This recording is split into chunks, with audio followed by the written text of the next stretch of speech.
Hey, everybody, welcome back to the Dental HR Podcast. This is Alan Twigg, and today we have an extra special guest on the podcast. We have Marni Blythe.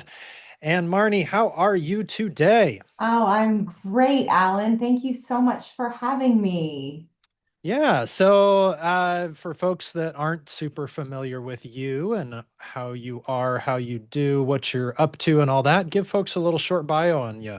Yeah, I would love to. So, I am a professional speaker and I'm a fractional chief operating officer. And I work with healthcare organizations, often dental practices, who want high performing leadership and a culture that leads to increased profitability, performance, and retention of teams. And I'm also a best selling author of a book called Culture Catalyst. Wonderful. Yeah, and for folks who aren't familiar with you, yeah, Marni is a heavy hitter. She is well known in the industry, the whole world of healthcare. Yeah, professional speaker, traveling around, and we're going to talk a lot about that book today, which is fantastic. So, yes, thank you for being here. So, let's dive right into Culture Catalyst. So, this is a book that you co-wrote with Tiffany Wibbin, and I loved this book. I mean, we are in especially in the world of dental, which most of our folks listening are in the world of dental, we are in such a tight labor market and there is just a lack of supply. It may get worse over time. And so, this idea of how do you differentiate yourself from the practice down the street? How do you attract really good A+ rock star people? That culture differentiation is something that we talk a lot about. And one of the things that, this is just a personal thing for me. So many business books, in my opinion, it's like they take one or two or three good points and then they write 200 pages of just stories. And Mhm. it's like you could distill the whole book down to just one or two good points. Your guys' book is not like that. I mean, your book, I kept going through it. I was going, that's a really good point. Oh, yeah, that's a really good topic. Oh, yeah, absolutely. That's important. I mean, it's just continuous. You guys packed this book with so many practical tips. So I just want to say personally kudos to you for that because I love a book that has like a lot of actual practical actionable stuff. Well, thank you so much. And that was really the intention. And it's kind of how I operate as well when I speak, because while I want to be transformational, I want to be motivational, but my real goal is that you're going to go and do something very different on Monday morning. And even if that's just one thing, like that's the difference, right? It's about action. And as my work as an integrator, that's really what my mission is, right? Is to take the vision of whatever our CEO is and actually bring it down to the ground. And it's similar, I think, to, the methodology that you all use, when you're working with practices is it's very practical, right? It's Mhm. actionable. And at the end of the day, that's really what we need to be focused on, isn't it? Yeah, yeah, big time. Yeah, because I think a lot of this stuff can get real theoretical and real in the clouds and, Yeah. especially culture, because it's like where do you begin? And oh, we have to create an amazing culture. Where do I start? And, Yeah. does that mean I need to have, snacks in the break room and that's my culture? And you guys give again just so many things. So let's dive into it because one of the things that I really liked was you have a gigantic section on wellness and one of the things that I found I really enjoyed was you have this piece about kind of relating some of the major laws and major sort of health initiatives like OSHA and the Surgeon General on smoking and kind of just overall workplace everyday life. And I loved how you guys related to that, because oftentimes when there's a law that comes out in the HR world, or even just when people learn about some old law, they kind of go, well, why do we have to deal with this? This seems so overbearing. And we often remind people that it's like these big laws, especially at the federal level, they're born out of serious problems. They're born out of really unsafe working conditions. They're born out of employers that were just jerks at some point and mistreating their workers. So I really like that you guys laid that as kind of a historical piece. But let's dive into, you guys have this concept called the 8 dimensions of wellness. So, and we don't have time to dive into like every single one of these, but just at a real high level, we'll pick a couple of these, but talk to folks about kind of how do you define like the dimensions of wellness in the Yeah. workplace? Yeah. So, okay. So, first we have physical wellness, right? So, it's caring for your body through exercise, sleep, nutritious food. That's usually kind of the most obvious one of the 8 dimensions, right? Emotional. This is one that a lot of us like to sweep under the rug and pretend like we don't have those emotions. So, it's how we understand and manage our feelings, how we cope constructively with stress. And we all know how stressful a dental practice can be, and how we maintain our self-esteem, right? And make sure that we're feeling good inside. Intellectual, this is, I love to talk about the core value of lifelong learning. And when we have lifelong learning, we're constantly looking to grow. And often, especially with our younger generation of millennials and then, so on and so forth, that's a core value that they really look at as a cultural thing, to be able to want to find that kind of practice that espouses that. Social is where we build meaningful relationships, where we foster that sense of belonging and how we have a support system. And, from the moment a new employee walks in the door, they're going to feel that social wellness. How well are they onboarded? Do they feel like they're going to be a part of the team right away? And as you and I both know, those critical first 48 hours to that first week will tell the tale of whether they're going to stay or not. How you onboard is Mhm. everything, and how they feel socially connected.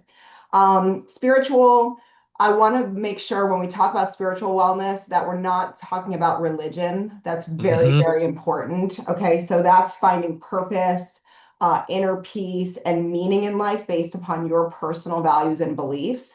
And one of the things that I think is so critical, when people are looking for the right fit is it a core values match to my personal core values when I go to join a practice? And often, we've not actually defined what our core values are. Like, we think we know what they are as a dental practice owner, but we actually haven't ever articulated that. And for many years, with the system that I run when I work with practices, I would go in and we would work on the core values, and that was great. But what I started doing over the last 3, 4 years is making them into an acronym so that everybody can actually remember what those are. So that's kind of my little, hi, what do you apply on Monday morning? Mhm. Occupational is deriving personal satisfaction, enrichment, and purpose from your work. Financial is effectively managing your resources to reduce stress and secure short and long-term stability. And environmental is living and engaging with spaces, and natural environments to support safety and comfort. So we talk a lot about that in the workplace of ergonomics. Mhm. How comfortable is the workstation? Do you have the glaring lights sucking your brain out? Like, which I talk to a lot of my practice owners about that. I mean, that part of it, the environmental wellness, really extends a lot to the psychological impact when we look at like case acceptance and that sort of thing, how patients feel when they're in that environment with you. So there's a lot of interesting energy, around that particular, wellness dimension. Yeah. Yeah, big time. Yeah, I love it. I mean, we could talk about these for hours. I mean, I really when I first saw the spiritual wellness one, my HR brain was kind of going, "Oh boy, what's this one going to say?"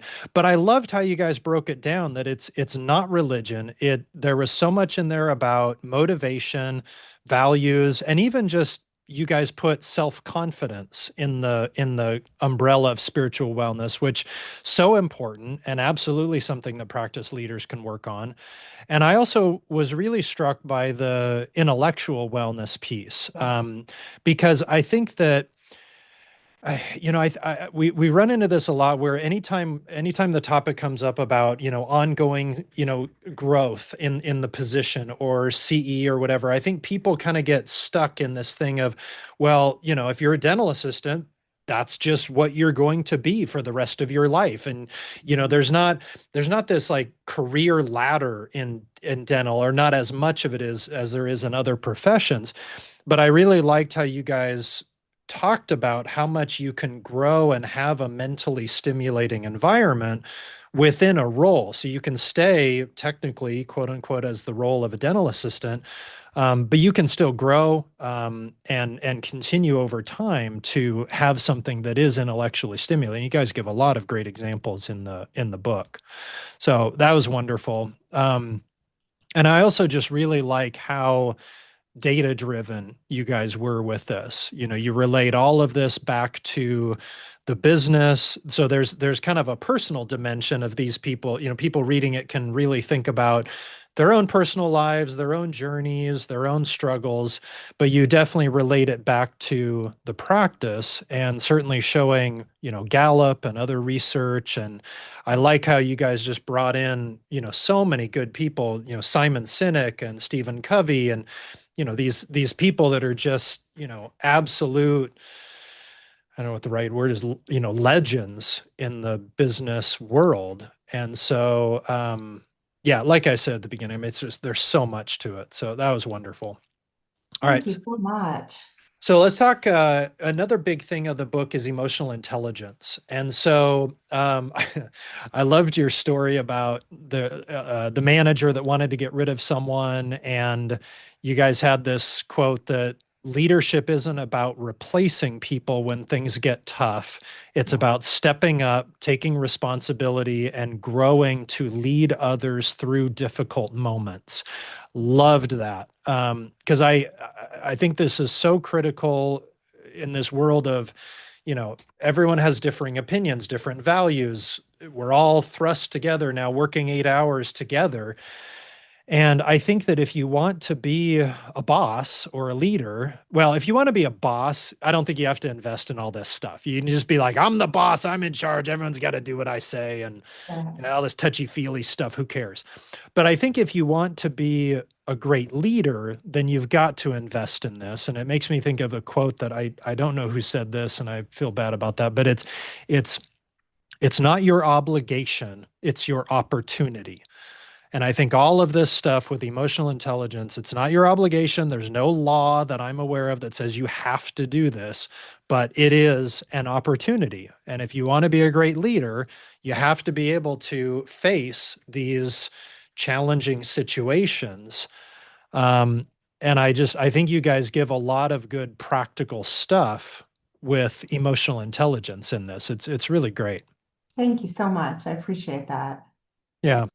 And I mean, I think you would agree that I think emotional intelligence is definitely one of these things that emotional intelligence plus this idea of having challenging conversations. I mean, it's a skill, right? It's something that you practice, you learn, you get better at, right? Oh yeah. I mean, it's not, I don't think it's something we're born with, right? And conflict is not something that most of us are like really excited about getting to engage in. Yeah. And conflict isn't inherently bad. That's the other thing, I mean, I think about, so there's one practice that I spend a lot of time with. I'm with them 2 days a week. And we had a situation come up very recently between two employees, front desk, patient coordinator, and he's been there for about 6 years. And he has a very passive aggressive communication style. He is the face of the practice. He's this wonderful human, but he has these very challenging personality quirks, if you will. Then we bring in this other gentleman who is now mostly a treatment coordinator, and he's been with us for about 2 years. And he is a go-getter, right? Like, I mean, he is like, go, go, go. And his personality is such that he so wants to get everything done that his personality is like, he can be off-putting in the way that he communicates because he just wants to get things done very quickly. And so the two of them were like this at each other's throats. And the patient access coordinator came to me to talk about it. And the first thing was I coached him through it and said, can you go have a conversation with him and kind of talk through it together and, see if you can find some common ground. And then if you still can't work it out, come back and we'll talk through it with the practice manager and the four of us. Well, A week later, he comes back, they come back, and things have kind of hit ahead with them. And we pulled them in the room, and I like to again give practical tips. So if you've ever been in therapy, you know that when you do conflict resolution, whether it's personally or professionally, we can't point fingers, we can't name call. We have to use I feel language, right? Like Mm-hmm. and I feel blank, right? In that with that emotion. I feel sad, I feel frustrated, I feel whatever that is. Because when we make it about the other person, then that's when we get ourselves into trouble. And so I Now, when you say that, I mean, can I just say something like, "Well, I feel like Bob is an idiot." yeah, That's not that's not no, that's not quite right. I feel plus the emotion that I am feeling. Okay, okay.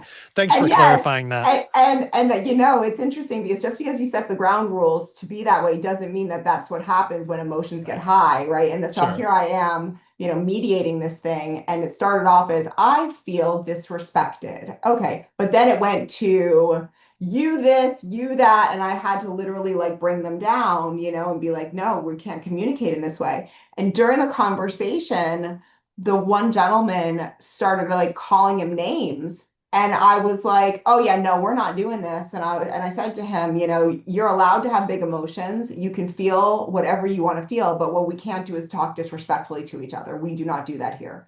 And if you Yeah. continue to do that, we're going to have a big issue and we're going to have to do a write-up, and we don't want to do that. So I need you to take a few minutes and compose yourself.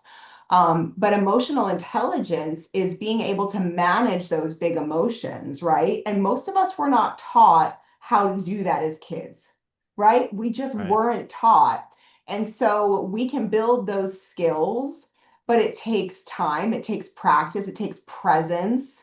And awareness of who you are, how you're showing up, what your communication style is, and then a desire to be able to grow in those ways, I think is really critical and important. Yeah. Yeah, absolutely. Yeah, I couldn't agree more. I think that I'm such a big fan of if then statements, and you used one just now of, if this conversation is going to continue, I need you to compose yourself and speak respectfully and so on. Absolutely. And, Catherine Itel Belt, who's a friend of the podcast, friend of us, and I know wrote a little blurb for you guys at the beginning of the book. She's fantastic. Um, she's big on this same idea too, of that, one of the first steps is the accountability process first. So as the leader, it's like, what have I what have I done to contribute to this? What did I do? What did I not do? What did did I rush the hiring process? Did I rush the onboarding process? What role did I play first and foremost? And I think about that too in terms of, this idea of it's like if you're going into a situation as a leader where someone is not performing the way that you want, it's about kind of saying, can you first confidently say that you did everything possible to set this person up for success? Did you, yeah, whether it's training, whether it's communication, whether it's like you just alluded to, mediating conflict. Yeah, absolutely important stuff for sure. So yeah, Catherine Idlebelt, legend. I mean, her ability for to have crucial conversations, she's just incredible. So yeah, thank you for mentioning her. Awesome. Yeah, definitely. Yeah, and once again, I mean, you guys just have such a mountain of practical tips in this book, and it's not just a definition or not just a story. I mean, you guys have so much. I mean, there's so many aspects of the book that we don't have time to get into. I mean, there's, you guys talk about communication skills, giving feedback, listening skills, generational differences, different leadership styles. I really feel like this is a book that could keep a business leader or a manager occupied for at least a year or two. I mean, this is if you really digest it, you put this stuff into practice. And we were talking before we hit record about almost this idea of like a book club where, leader gets it for the entire team, or maybe if it's a larger office, the whole leadership is doing this as kind of a book club, and you pick a chapter, a concept, and you really work on digesting that and then putting it into action. And it's like, yeah, again, I feel like it could be a thing that someone works on for multiple years. I mean, there's just so many good practical tips in this. So love Thank it. you. Thank you. So I can't let you go without asking about AI, because I know that you are a big, I don't know what you would call it, but you speak about AI quite a bit. It's a topic that I know you're passionate about, and your take on it, I think, is a really interesting one. This idea of, AI versus HI, meaning artificial intelligence versus human intelligence, and maybe versus isn't the right word, but just how we navigate this new world that we seem to be spiraling toward of AI and humans. And I just wanted to kind of throw it to you as sort of, okay, what's Marni's crystal ball, as far as AI, and are we all going to be replaced in a year by AI and everyone will be out of work, or is it something else? So what do you think about all that? Well, thank you so much. Yeah, this is definitely something I'm very passionate about talking on. And I think one of the biggest things that I'm seeing, and you might be seeing this as well, is the pervasive fear that you mentioned. Is AI going to replace me? And the answer is no. There is no way that any AI is ever going to do the job that HI, human intelligence, can do. And let me kind of ground that and talk a little bit more. So the things that AI can never do, compassion. AI can never sit with a patient who's just been given a cancer diagnosis and talk them through that and help them through something like that. That's one. Two, emotional intelligence. And I think that what you'll find is a lot of the concepts that we talk about in this book fall under this umbrella of human intelligence, right? So when we talk about this idea, it's it's fascinating to me because there's like the compassion piece of it, there's the integrity piece of it, and the other piece of it is if you don't have the emotional intelligence to be able to be in a good place with yourself to implement the technology, right? Like you have to be able to learn and grow and have the ability to do all of that, right? So like that requires a different level of presence and that requires a different level of understanding of your own self. And one of the things that I've been talking a lot about is something that I call the IOS, or your internal operating system, which is really a huge part of emotional intelligence and how we go within to understand our own selves. And then, because what we do internally is what the outside world sees. And I often talk about culture is really just everybody's inner world on display, Mm, right? In a practice. Whatever's going on in here is what is then externalized. And I think that's something really important that we have to really be thinking about, that as we grow in this AI world, the more that we can go within, understand our own selves, understand what our motivation is, because success and happiness is an inside job.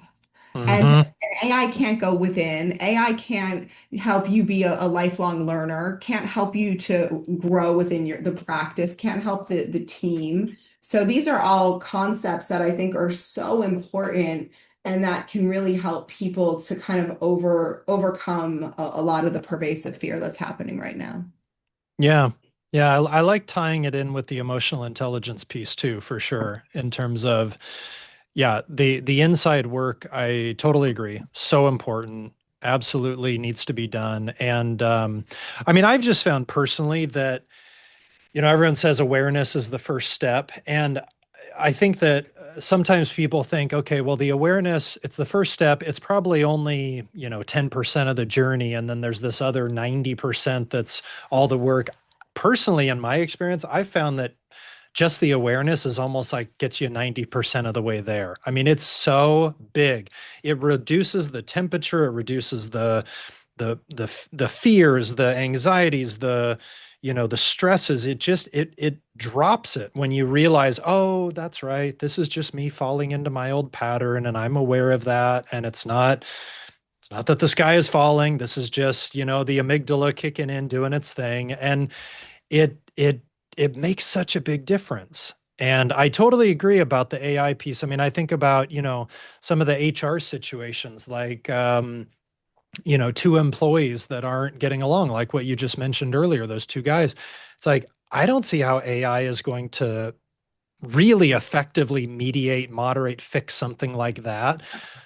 Or, this idea of maybe you have an employee and they're not feeling really confident in themselves and they want to get better, but their performance is lacking. And you not only have to coach them, build them up, motivate them, cheerlead them. I mean, AI can do a little bit of that, but not fully. And or even just something like, an employee feels like they're being sexually harassed by the UPS driver. Is an AI manager going to do that? I don't know. There's a lot of that stuff where I just go, can it do it? Maybe, but can it do it super well, super effectively in a way that makes everyone feel good and whole? And I don't know.